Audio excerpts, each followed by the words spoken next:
हरे कृष्णा।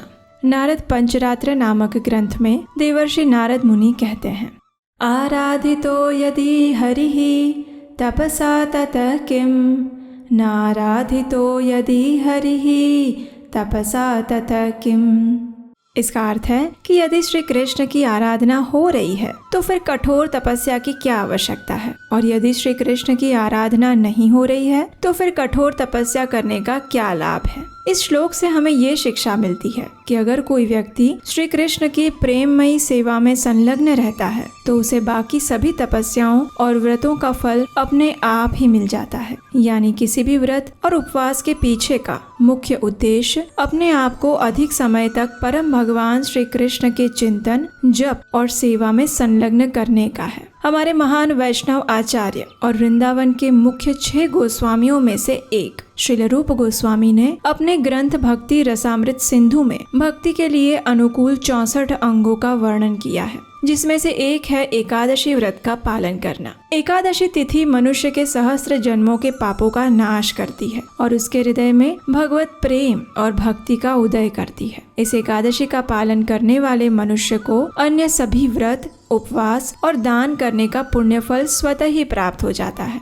इसलिए अगर आप कोई भी व्रत करने में असक्षम हैं, तो कम से कम अपनी क्षमता अनुसार एकादशी व्रत का पालन तो अवश्य करना चाहिए। जितना महत्व एकादशी व्रत पालन करने का होता है, उतना ही महत्व है निश्चित समय पर एकादशी व्रत का पारण करना। जी हाँ, यही एकादशी व्रत की पूर्णाहुति है। प्रत्येक एकादशी के अगले दिन व्रत का पारण का एक निश्चित समय होता है और इसी समय के दौरान एकादशी व्रत का पारण होना चाहिए। हमारे शास्त्रों में बताया गया है कि यदि कोई व्यक्ति निर्धारित पारण समय के अंदर एकादशी का पारण नहीं करता है तो उसे द्वादशी पर फिर से पूरा दिन उपवास करना पड़ेगा और वो त्रयोदशी पर ही उसे पूर्ण कर पाएगा। इतना महत्व है द्वादशी पर समय से पारण करना। अब देखिए, कई बार लोग हमें एकादशी का उद्यापन करने के विषय में पूछते हैं। तो देखिए, एकादशी का पालन करने की 2 विधि है। एक है स्मार्त विधि और दूसरी है भागवत विधि। स्मार्त विधि में एकादशी में सिर्फ कर्मकांड और विधि विधान पर बल दिया जाता है और उसमें भौतिक इच्छाओं की पूर्ति के लिए एकादशी का व्रत किया जाता है। इसलिए इस व्रत का उद्यापन भी सिर्फ स्मार्त विधि में ही होता है। उद्यापन का अर्थ होता है किसी भी व्रत की समाप्ति करना। लेकिन दूसरी भागवत विधि में एकादशी का पालन भगवान की भक्ति प्राप्त करने और उनकी सेवा के लिए किया जाता है और भगवान की सेवा हम कभी भी समाप्त नहीं करना चाहते। ये हमारी नित्य और शाश्वत सेवा है। इसलिए भागवत विधि के अनुसार एकादशी का उद्यापन कभी भी नहीं किया जाता, सिर्फ पारण किया जाता है। और हमारे चैनल पर हम आपको भागवत विधि के अनुसार ही एकादशी का पालन करने का मार्गदर्शन देते हैं। तो चलिए, आज हम आपको बताते हैं कि इस वरुथिनी एकादशी का पारण आप कैसे कर सकते हैं। इस बार ये वरुथिनी एकादशी आई है 4 मई 2024 शनिवार के दिन। अगले दिन द्वादशी पर यानी 5 मई 2024 रविवार के दिन पारण करने का या व्रत खोलने का समय है प्रातः 5:39 से लेकर 10:09 के बीच में। तो यदि आज आपने वरुथिनी एकादशी का पालन किया है तो याद से कल इसी समय के अंदर आपको इस व्रत का पारण भी करना होगा। अगर आपको लगता है कि सुबह आपको याद नहीं रहेगा तो आप अभी से अपने मोबाइल में अलार्म लगा दीजिए या फिर नोटिफिकेशन ऑन कर दीजिए।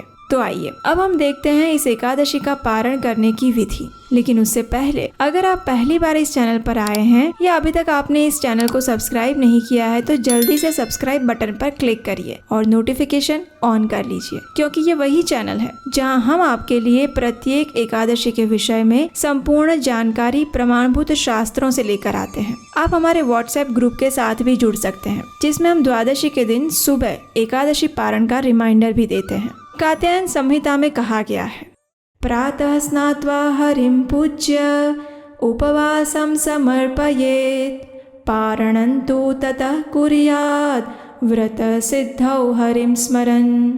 अर्थात प्रातः काल में स्नान करके परम पुरुषोत्तम भगवान श्री हरि की आराधना करने के उपरांत व्यक्ति को अपना उपवास उन्हें अर्पित कर देना चाहिए और इस व्रत के पुण्य को प्राप्त करने हेतु व्रत के पारण के साथ भगवान श्री हरि का स्मरण करना चाहिए। तो एकादशी व्रत का पारण करने के लिए सर्वप्रथम एकादशी के अगले दिन यानी द्वादशी पर प्रातः ब्रह्म मुहूर्त में उठ जाएं, स्नान इत्यादि से स्वयं को शुद्ध कर लें। उसके बाद जिस प्रकार आपने एकादशी के दिन भगवान की मंगला आरती की थी उसी प्रकार द्वादशी के दिन भी भगवान की मंगला आरती करें या फिर उसका दर्शन करें। उसके बाद तुलसी देवी की पूजा करें, उन्हें जल अर्पण करें और उनकी कम से कम 3 बार प्रदक्षिणा करें। और याद रहे द्वादशी के दिन हम तुलसी पत्र नहीं तोड़ते, इसलिए यदि आपको भगवान को भोग लगाने के लिए तुलसी पत्र की आवश्यकता है तो उसे एक दिन पहले ही तोड़कर रख लें। अब तुलसी देवी के समक्ष बैठकर हरे कृष्ण महामंत्र की निश्चित संख्या में माला का जप करें। जब आपके प्रातःकालीन दैनिक पूजा कार्य समाप्त हो जाएं, तो फिर अब भगवान को अर्पित करने के लिए अपनी क्षमता अनुसार स्वादिष्ट अन्न भोग तैयार करें।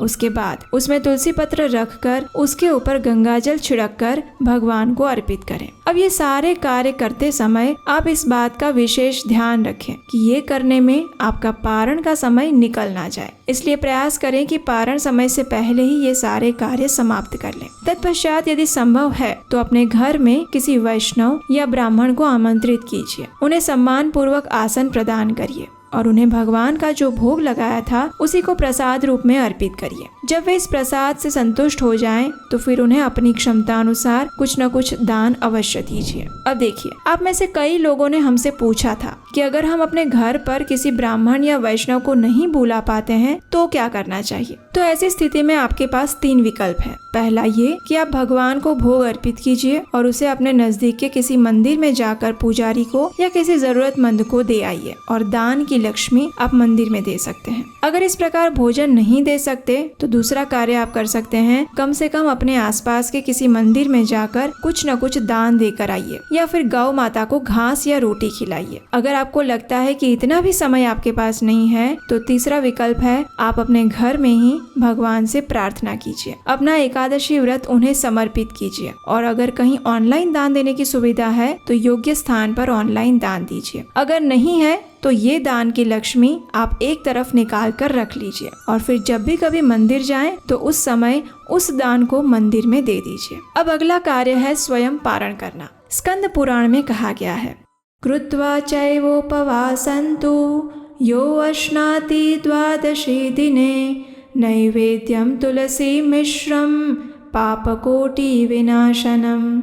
अर्थात एकादशी व्रत का उचित रूप से पालन करके अगले दिन द्वादशी पर व्यक्ति को महाप्रसाद ग्रहण करना चाहिए और उसी क्षण उसके लाखों पापों का नाश हो जाता है। इस प्रकार वैष्णव भोजन और दान देने के बाद अब पारण समय के अंदर ही आप भगवान से प्रार्थना करते हुए स्वयं भी एकादशी व्रत का पारण करें। अब जब आप स्वयं पारण करने जा रहे हैं तो सबसे पहले भगवान के समक्ष जाइए, हाथ में गंगाजल लीजिए और अपने एकादशी के दिन जो संकल्प लिया था उसे भगवान को अर्पित करते हुए ये प्रार्थना करिए, अज्ञानतिमिरन्धस्य व्रतेनानेन केशव प्रसीद सुमुखो नाथ ज्ञान दृष्टि प्रदो भव।